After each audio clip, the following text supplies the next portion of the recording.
So can I sell my house if I still owe money on it? Great question. Here's a couple of answers for you. And before I do, I'm Scott with Neighborhood Home Investor, and I'm here to help you with all of your challenging properties and any of your real estate needs or any of your questions. Reach out to me at the number below. Happy to help you with that. So the question, can I owe money and still sell the house?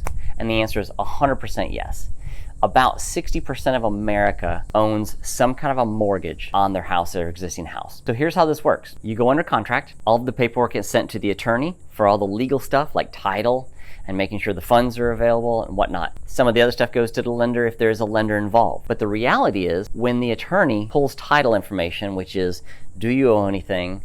Are there any outstanding liens? And that's including mortgage lien, but I mean like mechanics liens. Did you have somebody to come do landscaping and didn't pay for the job? Any of those things that are outstanding against your property, they're gonna find when they pull the tax records and all of the different paperwork in the Superior Court Clerk and everything else like that. When they compile all that information together, they're gonna know exactly how much you owe. So let's just say, for example, you're selling your house for $100,000, and let's say you still owe $40,000 on the mortgage, but you happen to take a second 5 years ago and you owe $20,000 on that as well, and you didn't pay the landscaping guy for all the curb and stuff he put out there in the front yard, and that's another $3,000, and he filed a lien against your house.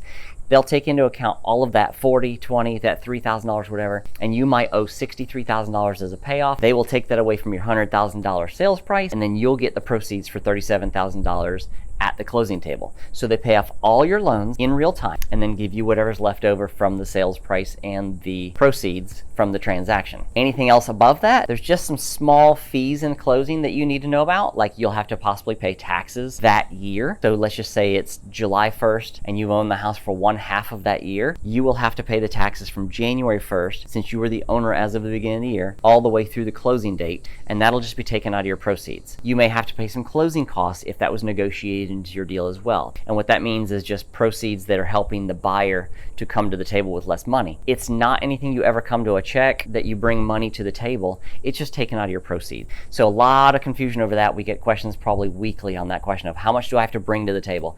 The sellers will never bring anything to the table as long as they're right side up on their loan. It'll just be taken out of the proceeds before they get their final check and get to walk away. So I hope this helps. Once again, Scott from Neighborhood Home Investor. If you have any questions regarding real estate, investments, or you're just thinking about selling that property because you just want to deal with as is, no repairs, give me a call at the number below. Happy to help. Talk to you soon.